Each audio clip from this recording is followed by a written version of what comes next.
بسم اللہ الرحمن الرحیم سبحان الذی اسریٰ بعبدہ لیلا من المسجد الحرام الی المسجد الاقصی الذی بارکنا حولہ لنریہ من آیاتنا انہ هو السمیع البصیر۔ صدق اللہ مولانا العظیم۔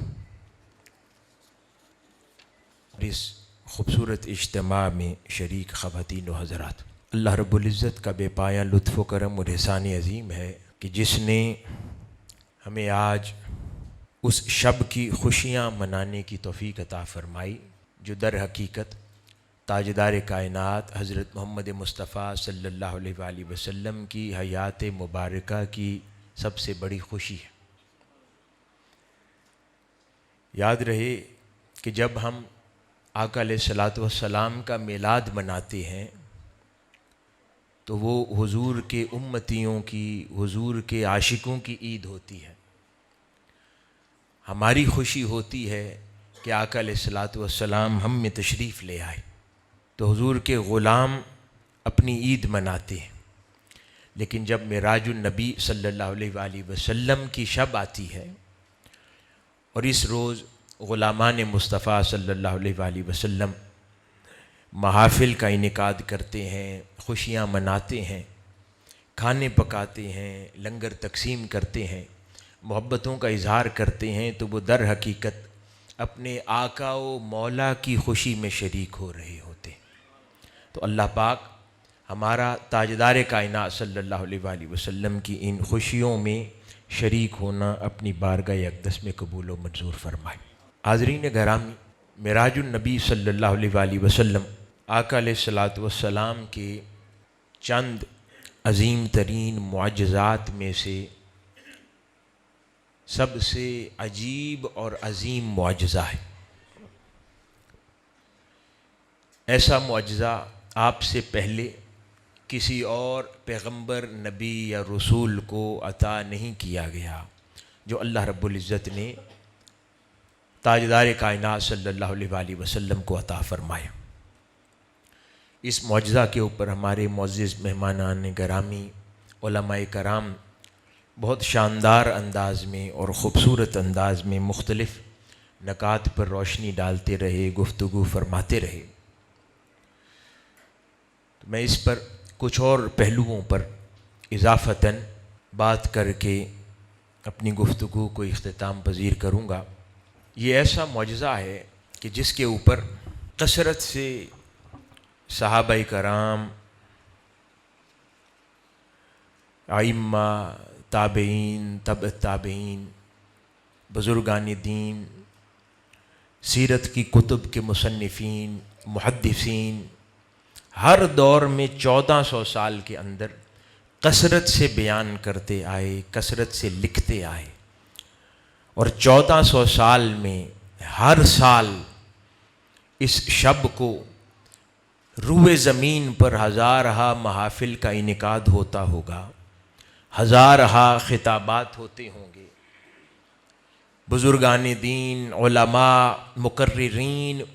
ہزاروں لاکھوں ہر سال نکتے بیان کرتے ہوں گے، لیکن 1400 سال بیت گئے اور 1400 سال میں 1400 مرتبہ یہ شب منائی گئی ہوگی، لیکن معراج النبی صلی اللہ علیہ وآلہ وسلم کے معارف، مطالب اور اس کی شانیں نہیں ختم ہوتی۔ یہی صورت کتب کی ہے، یہی صورت علماء، مفسرین، محدثین کی ہے کہ وہ بیان کرتے جا رہے ہیں، اور ہر اگلے سال، ہر اگلے لمحے نیا پردہ معراج النبی صلی اللہ علیہ وآلہ وسلم سے اٹھتا ہے، نئے راز آشکار ہوتے ہیں، نئے معارف و مطالب لوگوں پر عیاں ہوتے ہیں۔ تو معراج النبی صلی اللہ علیہ وآلہ وسلم جو کہ معجزہ ہے، آپ کے اس معجزہ کا پھر یہ معجزہ ہے کہ اس معجزہ کے بعد اور اس معجزہ کے راز بیان کرتے جائیں، ختم نہیں ہوتے۔ حاضرین گرامی، اسلام کی فکری بنیاد عقیدے پر قائم ہے، اور اگر عقیدہ درست نہ ہو یہ عقیدے کی بنیادیں درست نہ ہوں تو جتنے بھی اعمال یا اعمال صالحہ جن کا انسان سے صدور ہوتا ہے وہ اعمال صالحہ مقبول بارگاہ عزتی نہیں ہو پاتے. اور اگر وہ فکری بنیادیں درست ہو جائیں تو ان کے بعد جتنے بھی اعمال صالحہ انسان سے ادا ہوتے ہیں، وقوع پذیر ہوتے ہیں، انہیں اللہ رب العزت کی بارگاہ میں قبولیت کا شرف نصیب ہوتا. اسی عقیدے کی بحث کو جو ہمارے طلباء طالبات یہاں بیٹھے ہیں انگلش لینگویج میں کریڈ کہتے ہیں. اور اس عقیدے کے بغیر میں نے عرض کیا اعمال اپنے نقطۂ انتہا تک نہیں پہنچ پاتے اپنے اجر و ثواب کے لحاظ سے. اسلامک سائنسز میں عقیدہ بذات خود ایک اہم سائنس ہے جس کو پڑھا جاتا ہے، پڑھایا جاتا ہے اور جس کے ذریعے بحث کی جاتی. اس کے اوپر جلیل القدر محدثین ائمہ نے کثرت سے کتابیں لکھی، مذاہب اربعہ میں کتابیں لکھی گئیں. جب ہم مذہب حنفی کی اور فقہ حنفیہ کی بات کرتے ہیں تو اس کے اندر بھی عقیدے کے پرسپیکٹیو سے جتنا لٹریچر پروڈیوس ہوا اور پھر اس میں بالخصوص جو سب سے نمایاں نام ہے جو عقیدے کے اندر فقہ حنفیہ کے حوالے سے جنہوں نے کتابیں تصنیف فرمائیں ان میں امام نصفی کا نمایاں نام ہے. آپ نے عقائد نصفیہ کے نام سے عظیم الشان کتاب مرتب فرمائی اور جس کے اندر فقہ حنفیہ کے حوالے سے بنیادی عقائد تفصیلاً ان پر بحث فرمائی اور اہل سنت والجماعت اور حنفی المذہب مسلمین کے لیے آپ نے عقائد کو ایک جگہ جمع فرمایا. آپ بیان فرماتے ہیں کہ یہ جو عقیدہ ہے اس کی کم و بیش 63 شکیں ہیں، 63 آرٹیکلز ہیں جو مل کر عقیدے کے جسد کو مکمل کرتے ہیں. اور ایک مسلمان کو اپنے عقیدے کی جامعیت اور کاملیت کا حصول تبھی ممکن ہوتا ہے جب اس کا عقیدہ ان 63 کے 63 امور میں درست ہو. ہم عموماً اس کو بہت عام سمجھتے ہیں کہ اللہ اور اس کے رسول پر ایمان لانا، کتب آسمانی پر ایمان لانا، دیگر انبیاء پر ایمان لانا، روز آخرت پر ایمان لانا اور پھر موت کے بعد جی اٹھنے پر ایمان لانا، یعنی بنیادی ضروری امور پر عقیدہ رکھنے کو ہم سمجھتے ہیں یہ کل ایمان ہے، یہ کل عقیدہ ہے. نہیں، امام نصفی فرما رہے ہیں یہ عقیدے کی بحث 63 آرٹیکلز پر کم و بیش مشتمل ہے اور ان تمام امور میں ایک مسلمان کا عقیدہ درست ہونا نہایت ناگزیر ہے. اگر ان امور میں انسان کا عقیدہ صحیح معنوں میں اپنے صحیح مقام پر نہ ہو تو اس کا ایمان اپنی اصل مقام سے نیچے گر جاتا ہے. اور وہ آگے بیان فرماتے ہیں کہ ان 63 عقیدے کی بنیادی ابحاث میں سے ایک بحث معراج النبی صلی اللہ علیہ وآلہ وسلم بھی ہے. یعنی وہ فرماتے ہیں کہ یہ چوائس نہیں ہے کہ کوئی معراج النبی صلی اللہ علیہ وآلہ وسلم پر ایک شان رسالت یا عظمت رسالت صلی اللہ علیہ وآلہ وسلم کا موضوع تصور کر لے اور اس کے اوپر ایک خاص قسم کا عقیدہ رکھ لے، بلکہ وہ فرماتے ہیں کہ ایمان کی بنیادی شے جو عقیدہ ہے اس کی بنیادی شکوں میں سے ایک شک اسراء والمعراج ہے. اور اسراء والمعراج پر یوں ایمان رکھنا کہ آقا علیہ الصلوۃ والسلام کو یہ اسراء اور معراج بطریق منام نصیب نہیں ہوئی بلکہ آپ کی یہ معراج جسدی تھی اور اللہ رب العزت کا دیدار آپ کو اپنی ظاہری چشمان مقدس سے عطا ہوا. یہ کامل اس انداز میں معراج پر ایمان رکھنا عقیدے کا تقاضا ہے. آج جب ہم کبھی سوشل میڈیا پر بہت آسانی کے ساتھ ایسی بحثیں سنتے ہیں اور خاص طور پر نوجوان نسل کنفیوز ہوتی ہے اس قسم کی ابحاث میں، اور کئی بار کنفیوز ہو کر ایسے جملے بھی سننے کو ملتے ہیں کہ یہ کون سا بنیادی مسئلہ ہے اسلام کا، اس کو مانا جائے یا نہ مانا جائے، اس سے کسی کے ایمان میں کیا فرق پڑتا ہے۔ میں نے اس وجہ سے عرض کیا کہ امام نصفی فرما رہے ہیں کہ ایمان میں فرق پڑتا ہے، تو اس وجہ سے معراج النبی صلی اللہ علیہ وآلہ وسلم پر کامل عقیدہ رکھنا کہ یہ معراج آقا علیہ الصلوۃ والسلام کو آپ کے جسد مبارک کے ساتھ عطا ہوئی ہے، اور دیدار خدا آپ کو ظاہری چشمان مقدس کے ساتھ عطا ہوا ہے۔ تو پھر در حقیقت ہم معراج النبی صلی اللہ علیہ وآلہ وسلم کی حقیقت کو سمجھ پائیں گے۔ اگر بطریق منام ہو تو بزرگان دین نے کثرت کے ساتھ اس کے اوپر بات کی ہے، اور وہ کہتے ہیں کہ اگر یہ بذریعہ خواب ہی تھی تو پھر کفار و مشرکین کے ایمان میں یا ان کے ہاں تذبذب کا پائے جانے کی کوئی وجہ نہیں تھی۔ انسان خواب میں کچھ بھی دیکھ سکتا ہے، اتنا بڑا مسئلہ کیا تھا؟ پھر اس مسئلے پہ سیدنا ابو بکر صدیق رضی اللہ تعالی عنہ کو صدیق کہنے کی کوئی حاجت نہیں تھی، یہ تو خواب تھا۔ پھر اللہ پاک فرماتا ہے کہ ہم نے اپنے عبد کو، عبد خاص کو معراج کروائی، اسراء کے سفر پر لے گئے، تو جب فرماتے ہیں علماء ائمہ لکھتے ہیں کہ جب یہ لفظ عبد کہا تو عبد روح اور جسد کا امتزاج ہوتا ہے۔ اگر نورانی یا روحانی سفر ہو تو پھر روح کہا جاتا، مگر یہاں پر عبد کہا گیا ہے تو عبد سے مراد یہ ہے کہ آقا علیہ الصلوۃ والسلام کا یہ سفر آپ کے جسد مبارک سمیت تھا، اس لیے اللہ پاک نے عبد کہا۔ پھر دوسری اس کے اندر خاص نکتہ کہ آقا علیہ الصلوۃ والسلام کا براق پر سوار ہونا، پھر آقا علیہ الصلوۃ والسلام کی بارگاہ میں دودھ اور شربت کا پیش کیا جانا، آقا علیہ الصلوۃ والسلام کا انبیاء کرام کو جماعت کروانا، پھر آقا علیہ الصلوۃ والسلام کی اسراء والمعراج کے سفر کے وہ تمام امور، ان کی تفصیل پر غور کیا جائے تو وہ تفصیلات بذات خود گواہی دیتی ہیں کہ یہ بطریق منام نہیں ہے، یہ جسد مبارکہ کے ساتھ ہی یہ سفر طے پا رہا ہے۔ اسی طرح آقا علیہ الصلوۃ والسلام کا یہ سفر مبارک اگر خواب ہوتا، اللہ رب العزت کی شان اس سے عیاں نہ ہوتی۔ یہ خواب ساری امت محمدی صلی اللہ علیہ وآلہ وسلم کتنے خواب دیکھتی ہے۔ بزرگان دین اولیاء اللہ نے لکھ دیا کہ کئی اولیاء اللہ کو بذریعہ خواب معراج کے سفر کی خیرات نصیب ہوئی ہے، تو پھر اس میں کیا کمال تھا؟ کمال بنتا ہی تب ہے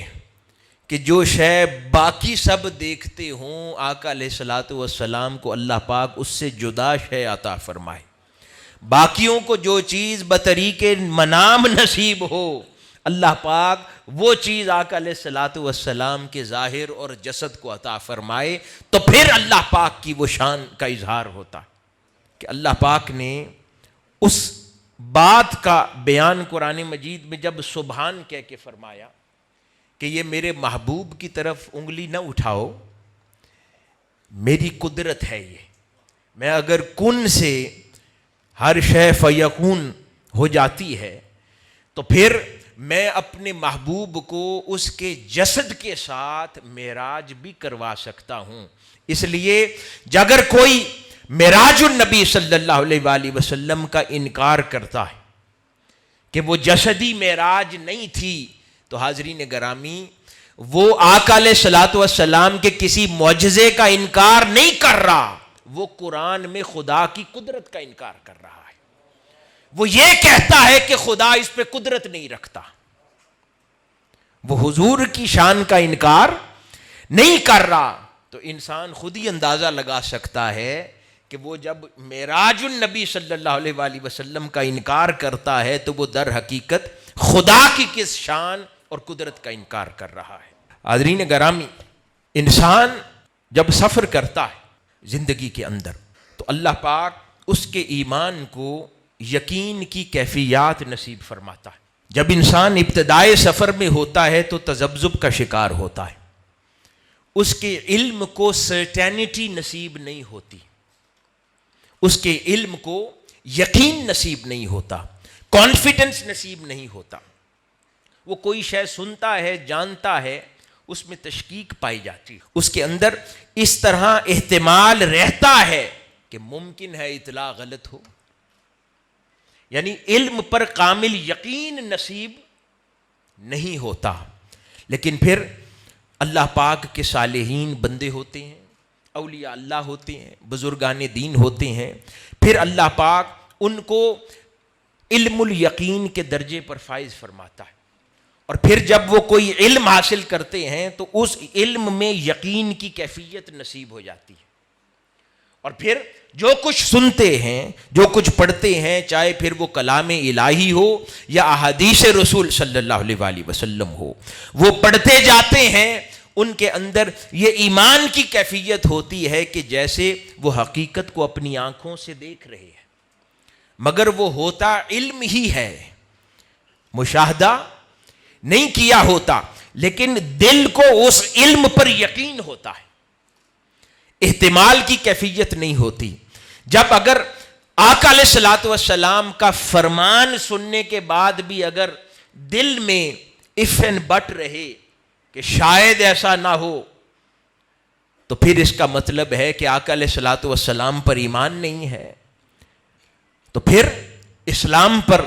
مسئلہ عائد ہوتا ہے، اس کی ایمانی کیفیات پر مسئلہ عائد ہوتا ہے. لیکن پھر جوں جوں اس کا ایمان بڑھتا چلا جاتا ہے تو اللہ پاک اس کے علم کو یقین کی کیفیت عطا فرماتا ہے. پھر اس میں کوئی اور آگے بڑھ جائے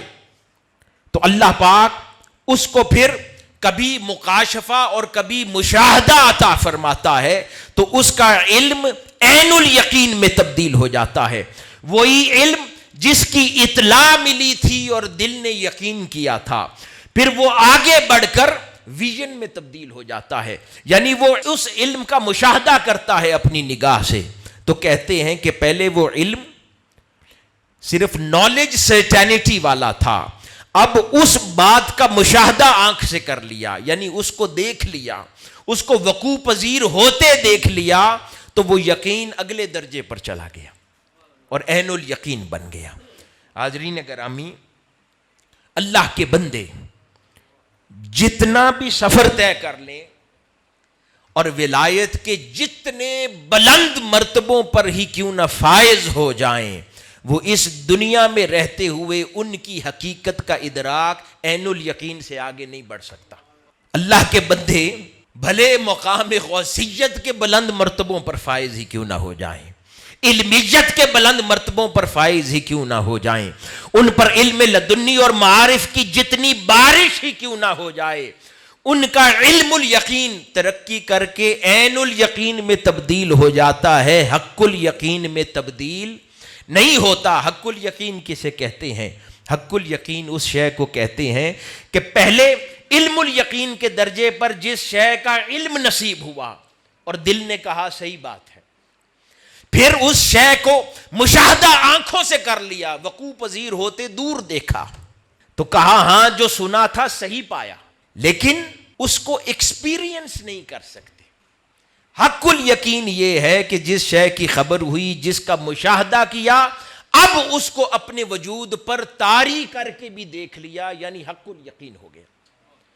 جیسے ہم قرآن مجید میں جنت کے تذکرے پڑھتے ہیں، قرآن مجید کی آیات میں ہم پڑھتے ہیں جنتوں میں ایسے نہریں رواں ہوں گی، ایسے پھل ہوں گے، ایسے درخت ہوں گے، ایسا سبزہ ہوگا، یہ حسن و جمال ہوگا. اب یہ علم ہے، اس پر جو یقین کرے گا اسے علم الیقین کی دولت نصیب ہوگی. کوئی اللہ والا ہوگا، وہ خواب میں اس جنت کا مشاہدہ کر لے گا، کسی کو اللہ پاک کشف دے گا، مشاہدہ دے گا، وہ جاگتی آنکھوں سے وہ جنت کے کچھ مناظر ایک لہر کی صورت میں اس کی نگاہ سے گزر جائیں گے، وہ ویژن نصیب ہو جائے گا تو کہے گا مجھے عین الیقین ہو گیا، میں نے آنکھوں سے مشاہدہ کیا اس منظر کا. بس اب وہ جب تک زندہ ہے وہ جنت ایکسپیرینس نہیں کر سکتا، اس کے لیے اس کو اس زندگی کی حد سے گزرنا ہوگا، پھر وہ حق الیقین کے درجے پر فائز ہوگا. اسی طرح دوزخ کے امور ہیں، ہم سنتے ہیں، پڑھتے ہیں اس پر یقین کرتے ہیں، دیکھتے ہیں تو عین الیقین، اگر اللہ پاک کسی پر کوئی دوزخ کا منظر بذریعہ خواب کھول دے، کسی کو تکلیف میں آزمائش میں دیکھیں، لیکن اس کے اندر ایک اضطراب باقی رہتا ہے کہ جو میں نے خواب میں دیکھا ہے پتہ نہیں اصل حالت میں ایسے ہی ہے یا نہیں، ایک اضطراب ہے نا، جن کو پھر اللہ پاک عین الیقین نصیب کر دے کہ اس میں یقین آ جائے کہ ہاں جو دیکھا ہے وہ ایسے ہی ہے، اور چہ جائے کہ کوئی ایسا ہو کہ اس کو حق الیقین نصیب ہو جائے۔ تو روئے زمین پر اللہ پاک نے جو کچھ تخلیق فرمایا انسانوں میں اور پھر آقا علیہ الصلوۃ والسلام کی امت میں، جتنی بھی کوئی ترقی کر لے عین الیقین سے آگے نہیں بڑھ سکتا۔ اب آئیے آقا علیہ الصلوۃ والسلام کی حدیث مبارکہ جسے حضرت عبداللہ بن عمر رضی اللہ تعالی عنہ نے روایت کیا، وہ فرماتے ہیں کہ صحابہ کرام کو آقا علیہ الصلوۃ والسلام نے فرمایا کہ صوم وصال نہ رکھا کرو، صوم وصال نہ رکھا کرو، یعنی کہ متصل روزے نہ رکھا کرو۔ صحابہ کرام نے عرض کیا کہ یا رسول اللہ صلی اللہ علیہ وآلہ وسلم آپ بھی تو رکھتے ہیں۔ آقا علیہ الصلوۃ والسلام نے فرمایا میں ہرگز تمہاری مثل نہیں ہوں، تو اس لیے میری مثل ہونے کی کوشش نہ کرو، میں ہرگز تمہاری مثل نہیں ہوں، مجھے تو میرا مولا کھلاتا اور پلاتا ہے۔ تو آقا علیہ الصلوۃ والسلام نے اس راز سے پردہ اٹھا دیا۔ اب اسی بات کو معراج پر رکھ کر سمجھتے ہیں، وہ ساری کائنات جو اپنے کمال کی انتہا پر پہنچے اور عین الیقین سے آگے نہ بڑھے، یہ معراج کا واقعہ اس لیے رونما ہوا کہ اللہ رب العزت تاریخ میں پہلی مرتبہ تاجدار کائنات صلی اللہ علیہ وآلہ وسلم کو حیات ظاہری میں حق الیقین عطا فرمانا چاہتا تھا، جو کسی کو نہ عطا ہوا۔ کوئی علم الیقین تک رہا، کوئی عین الیقین تک رہا، تاجدار کائنات صلی اللہ علیہ وآلہ وسلم اپنی حیات ظاہری میں حق الیقین کے درجے پر فائز ہو گئے۔ یہی وجہ ہے کہ جب ہم معراج النبی صلی اللہ علیہ وآلہ وسلم کے واقعات پڑھتے ہیں تو اس کے اندر ہم جا بجا مختلف روایات ان میں ہم پڑھتے ہیں کہ آقا علیہ الصلوۃ والسلام کو جو مشاہدات کروائے گئے دوران سفر، کہیں آقا علیہ الصلوۃ والسلام نے ارشاد فرمایا، اسے امام احمد اور ابو داؤد نے اپنی کتابوں میں بیان فرمایا اور اس کو روایت کیا سیدنا انس رضی اللہ تعالی عنہ سے۔ فرمایا کہ آقا علیہ الصلوۃ والسلام نے فرمایا کہ میں نے لوگوں کو دیکھا، ان کے ناخن تانبے کے تھے اور انہیں وہ اپنے منہ اور سینے کو چھیل رہے تھے۔ میں نے پوچھا جبرائیل سے کہ یہ کیا ماجرا ہے، تو انہوں نے بتایا کہ وہ لوگ ہیں جو لوگوں کا تجسس کرتے تھے، ٹوہ میں لگے رہتے تھے اور لوگوں کے پردے اٹھایا کرتے تھے، انہیں بے آبرو کیا کرتے تھے، تو یہاں پر وہ اس سزا سے گزر رہے ہیں۔ اب آقا علیہ الصلوۃ والسلام اس دنیا میں بھی یہ خبر عطا فرمایا کرتے تھے نا، ہزاروں احادیث مبارکہ ہیں جو فضائل اخلاق کے حوالے سے ہیں، اعمال کے حوالے سے ہیں، برے امور کو چھوڑ دینے کے حوالے سے ہیں کہ یہ نہ کرو گناہ ہے، یہ نہ کرو گناہ ہے۔ تو پہلے وہ تعلیم حضور دیتے آ رہے ہیں، صحابہ کرام کو دیتے آ رہے ہیں، امت کو دیتے آ رہے ہیں، اور وہ یقین بھی کرتے ہیں کہ جو کسی کو بے آبرو کرے گا، کسی کا پردہ اٹھائے گا تو ایسی سزا میں مبتلا ہوگا۔ اب معراج النبی صلی اللہ علیہ وآلہ وسلم کے سفر میں اللہ پاک مشاہدے سے آگے حق الیقین کے درجے پہ فائز فرما کر وہ منظر دکھا رہا ہے کہ یہ پھر جو آپ اپنی امت کو بیان فرماتے ہیں، اب وہ علم نہ رہے، آپ کا اپنا ایکسپیرینس اور مشاہدہ بن جائے کہ جب آپ لوگوں کو یہ چیز تلقین فرمائیں تو سرٹینٹی کے ساتھ پھر تلقین فرمائیں، آپ کے اپنا مشاہدہ ہو، آپ کی دیکھی بات ہو۔ اسی طرح ایک اور روایت میں کہیں ارشاد فرمایا کہ آقا علیہ السلام فرماتے ہیں میں نے دیکھا کہ لوگوں کے ہونٹ آگ کی کینچی سے کاٹے جا رہے تھے۔ آپ نے سیدنا جبرائیل امین سے پوچھا کہ یہ کیا ماجرا ہے؟ آپ نے عرض کیا کہ یا رسول اللہ صلی اللہ علیہ وآلہ وسلم، یہ وہ لوگ ہیں جو خطباء تھے، جو خطاب کرتے تھے، جو لوگوں کو تلقین کرتے تھے، اس پر خود عمل نہیں کرتے تھے، اور ان کے کردار میں کجی تھی، کمی تھی، اور وہ لوگوں کو دکھانے کے لیے اپنی ذات کو تقویٰ اور اچھی عادات سے مزین کرتے تھے، جبکہ حقیقتاً ان میں نہ تھیں، تو ان کو یہ سزا دی جا رہی ہے۔ تو اللہ پاک ان کو بھی وہ حق الیقین کے اس کیفیت میں سے گزار رہا ہے۔ کہیں پر کسی کی خصوصیت بیان ہوئی، مشاہدہ کروایا، آقا علیہ الصلوۃ والسلام نے فرمایا میں نے جنت کے دروازے پر دیکھا، لکھا ہوا تھا کہ جو صدقہ دیتا ہے اللہ پاک اس صدقے کی اماؤنٹ کا 10 گنا زیادہ اس کو اجر کی صورت میں عطا کرتا ہے، اور جو کسی ضرورت مند کو قرض دیتا ہے فرمایا اس قرض کی اماؤنٹ سے 18 گنا اللہ پاک اس کو عطا کرتا ہے۔ تو آپ نے سیدنا جبرائیل امین سے پوچھا کہ یہ کیا ماجرا ہے؟ وہ عرض کرنے لگے یا رسول اللہ صلی اللہ علیہ وآلہ وسلم، جب کوئی صدقہ کرتا ہے تو اپنی مرضی سے کرتا ہے، لیکن جب کوئی قرض مانگتا ہے تو پھر یقین کی بات ہے کہ یہ ضرورت مند ہے۔ تو جب کوئی کسی کی اس حال میں ضرورت پوری کرتا ہے تو اللہ پاک اس کو اجر زیادہ دیتا ہے۔ اب یہ چیز آپ نے آسمانوں میں ذکر کی آواز سنی، اس کی گونج اس قسم کی تھی، آقا علیہ الصلوۃ والسلام فرمانے لگے میرا دل دھڑکنے لگا۔ تو سیدنا جبرائیل امین عرض کرنے لگے کہ یا رسول اللہ صلی اللہ علیہ وآلہ وسلم، آپ کے اسم پاک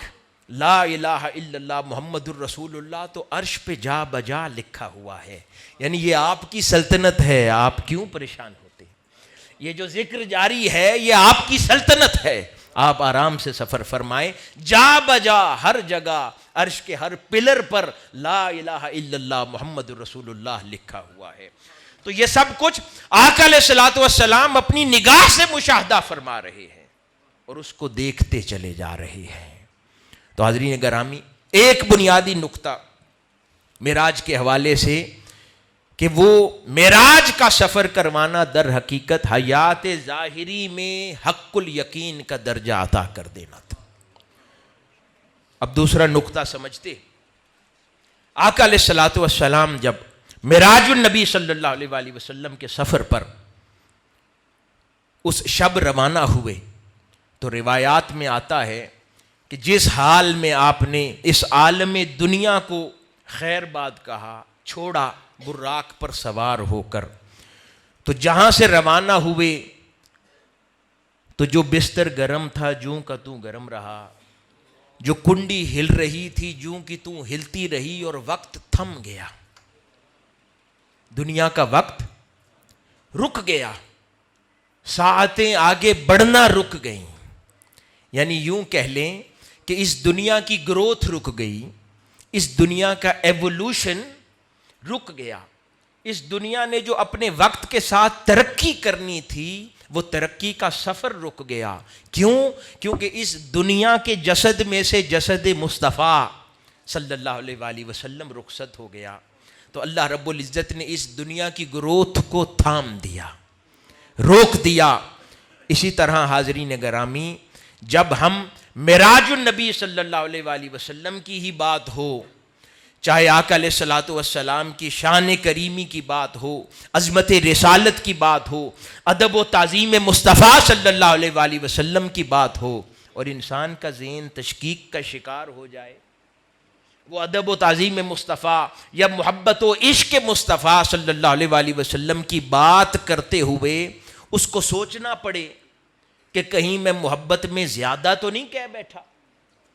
ایسی کیفیتوں اور ہجان کا شکار ہو جائے تو در حقیقت یہ نشانی ہوتی ہے کہ اس کے دل سے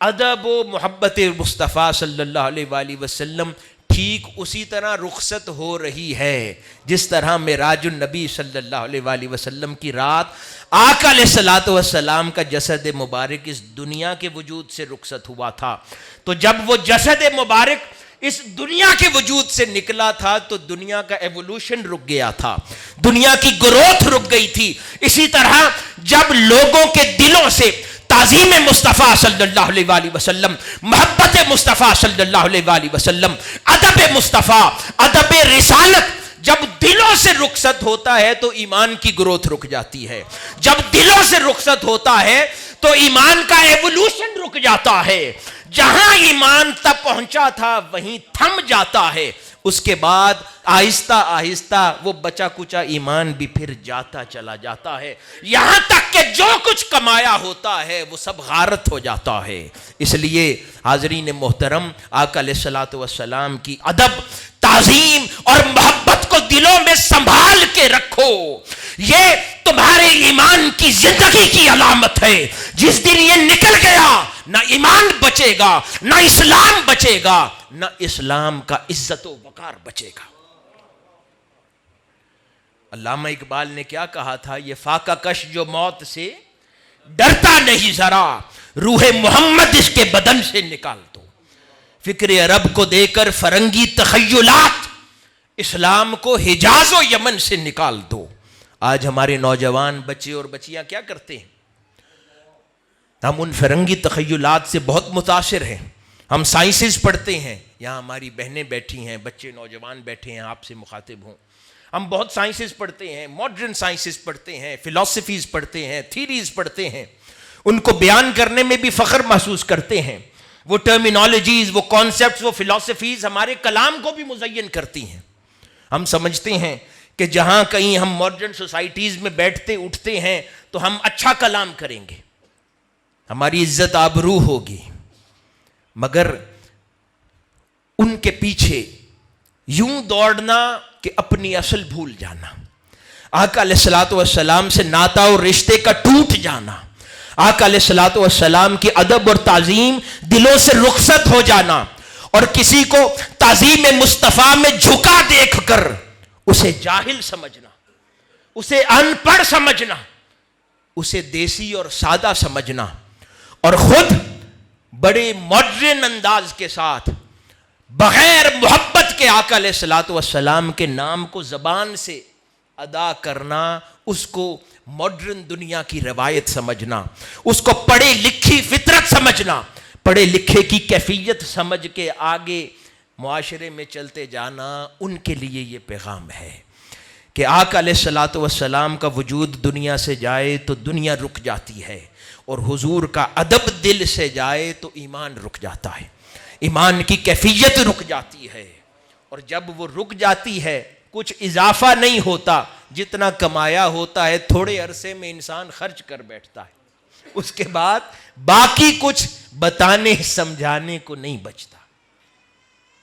تو مومن کے لیے ضروری ہے کہ وہ ایمان کی کیفیت کو ہر دن بڑھاتا چلا جائے، چاہے وہ حضور کی محبت ہو، ادب ہو، تعظیم رسالت ہو، ہر کیفیت کو ہر اگلے دن بڑھاتا چلا جائے، یہاں تک کہ جب کبھی حملہ ہو جائے اس پر، شیطان حملہ آور ہو جائے، تو اتنا کچھ اس نے زاد راہ ایمان کی شکل میں ضرور سمیٹ رکھا ہو کہ کچھ نہ کچھ بچ جائے، کچھ جاتے جاتے بھی اس کے اندر کچھ بچ جائے، اتنا کچھ ضرور سمیٹ کے رکھا ہو ایمان کی صورت. حاضرین گرامی، میں کچھ روایات اور عرض کرتا ہوں کہ آقا علیہ الصلوۃ والسلام کا جو سفر معراج ہے، جو آپ نے واقعات بیان فرمائے، ان میں آپ نے کئی چیزیں ارشاد فرمائیں. ایک خوبصورت روایت جو بہت پیاری لگی، اس میں ایک خاص قسم کا لطف ہے.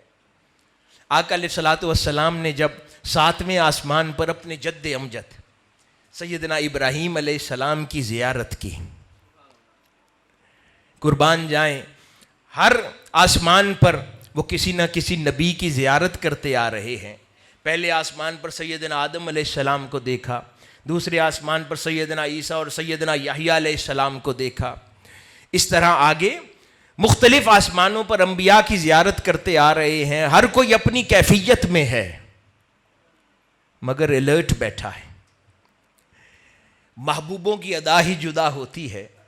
جن کو اللہ پاک نے اپنا خلیل کہا ہے، جب وہ 7ویں آسمان پر پہنچتے ہیں تو دیکھتے ہیں کہ وہ سدرۃ المنتہا اور بیت المعمور کے ساتھ وہ ٹیک لگا کر بیٹھے ہیں. اور جب سیدنا جبرائیل امین سے پوچھا کہ یہ کون ہے، آپ نے عرض کیا کہ یا رسول اللہ صلی اللہ علیہ وآلہ وسلم یہ آپ کے جد امجد سیدنا ابراہیم علیہ السلام ہے۔ تو ایک یہ لطیف نکتہ ہے کہ باقی سارے انبیاء مختلف کیفیات میں آسمانوں پر کھڑے ہیں، جنہوں نے اللہ پاک سے کائنات کا مالک مانگ لیا ہو،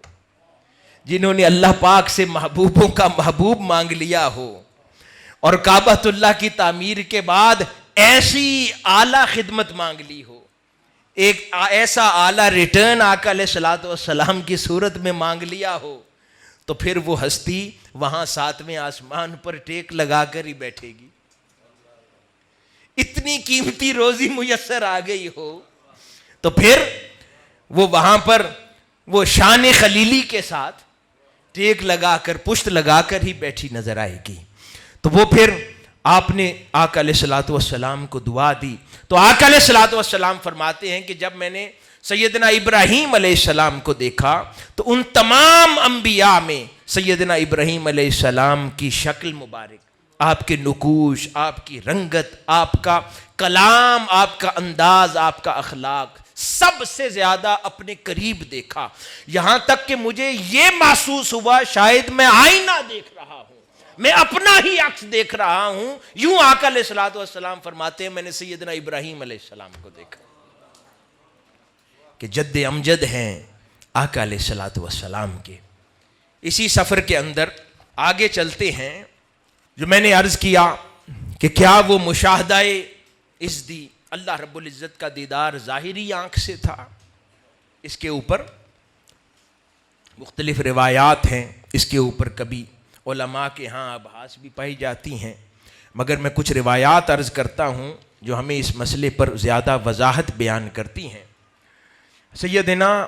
ابن عباس رضی اللہ تعالیٰ عنہ سے روایت ہے، وہ فرماتے ہیں کہ رسول اللہ صلی اللہ علیہ وآلہ وسلم نے اپنے پروردگار کو 2 مرتبہ دیکھا،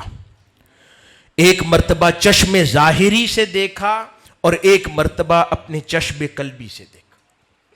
چشمان قلب سے دیکھا اور ایک مرتبہ چشمان ظاہر سے دیکھا۔ چشمان قلب سے پہلے دیکھا وہ بطریق منام دیکھا،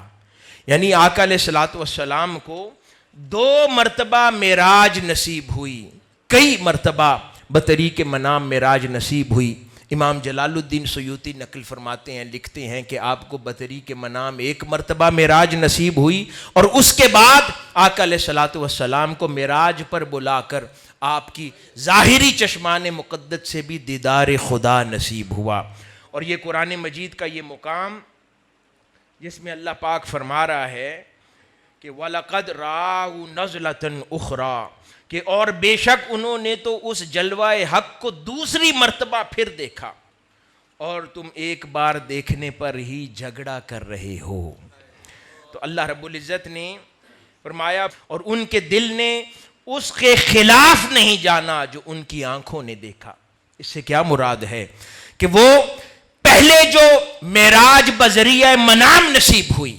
بطریق خواب نصیب ہوئی، جو کچھ آقا علیہ الصلوۃ والسلام کو اس خواب کے ذریعے معراج میں دکھایا گیا، اور آپ کے قلب اطہر نے جس چیز کا مشاہدہ کیا اس کی طرف اللہ پاک اشارہ فرما رہا ہے کہ جب میں نے اپنے مصطفیٰ کو ان کے ظاہری جسد اور چشمان مقدس کے ساتھ معراج کروائی تو انہوں نے وہی کچھ دیکھا، اسی ہر شے کی تصدیق کی جس کو پہلے اپنے خواب میں دیکھ چکے تھے۔ یعنی ایک اور نعمت عطا فرمائی کہ اے حبیب مکرم صلی اللہ علیہ وآلہ وسلم معراج پر تو 1 مرتبہ تشریف لائے ہیں،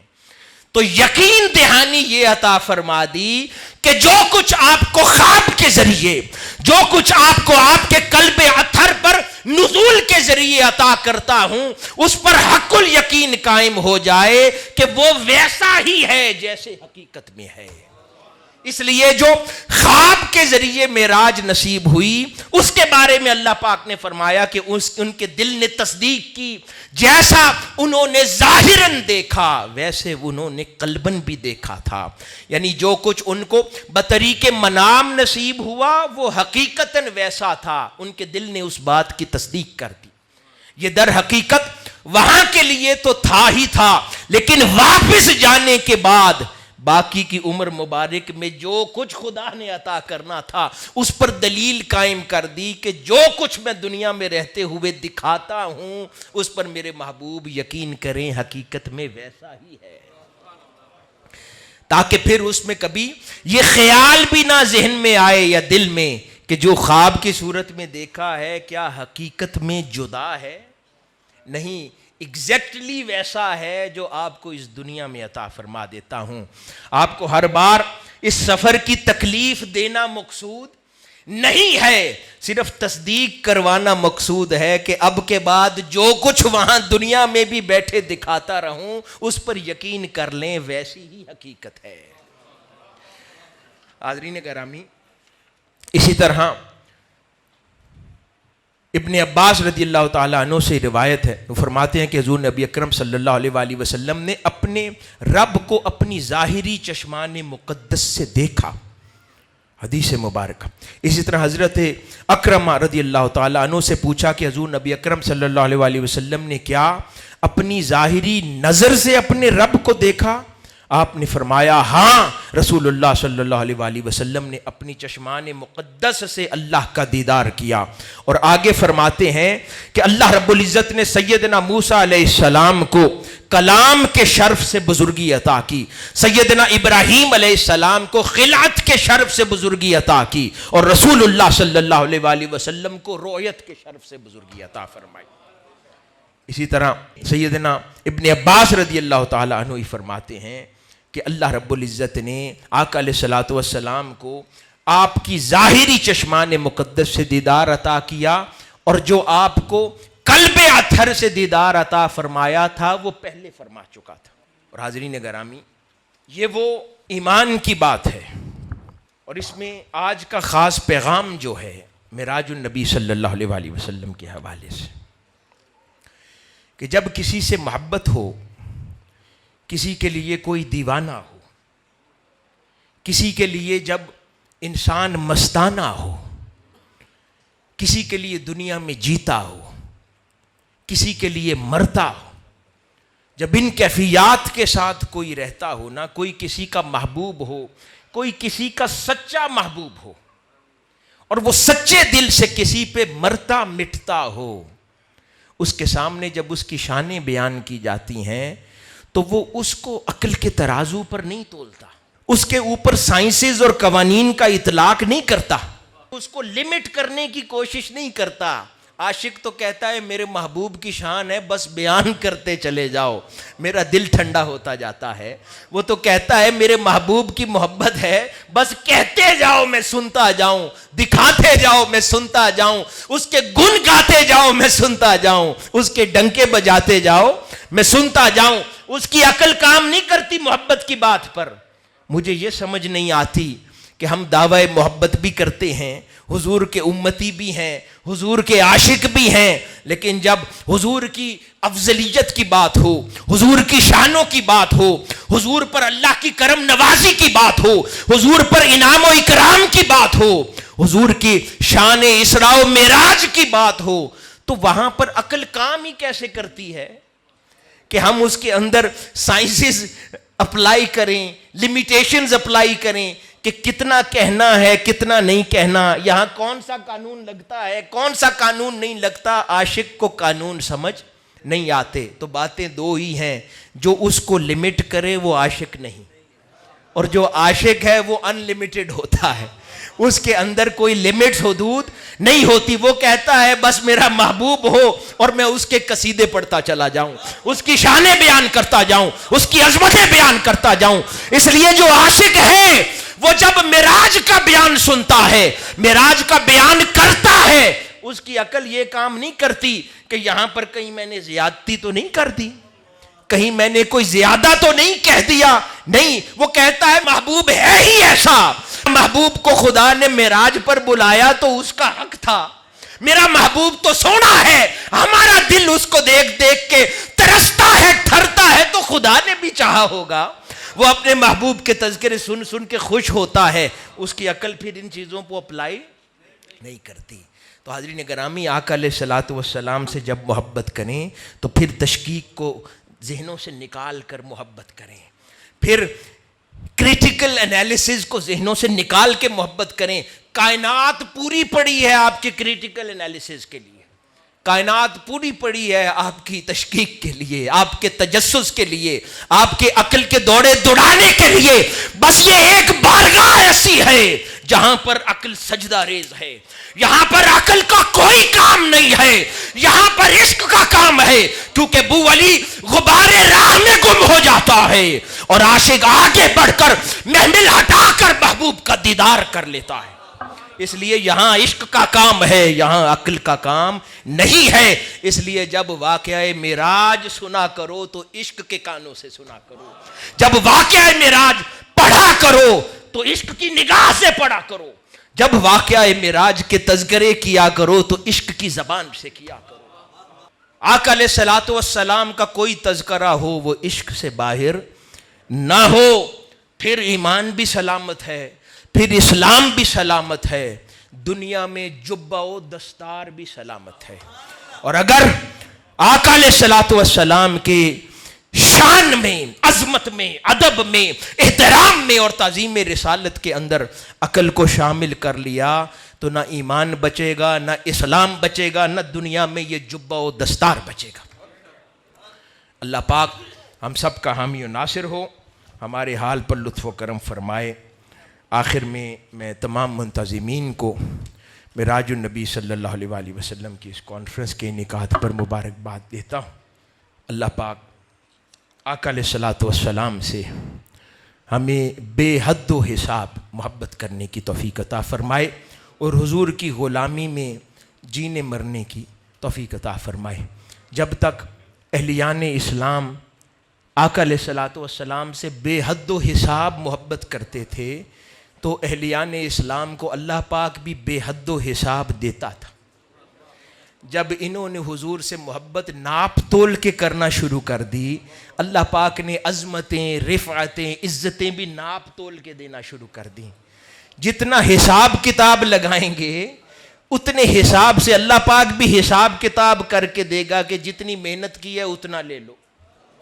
اور پھر جو حضور کی غلامی میں محبت بغیر حساب و کتاب کرے گا، اللہ پاک اس کو بغیر حساب و کتاب دیتا چلا جاتا ہے۔ اللہ پاک ہم سب کا حامی و ناصر ہو۔ والسلام وما علینا الا البلاغ۔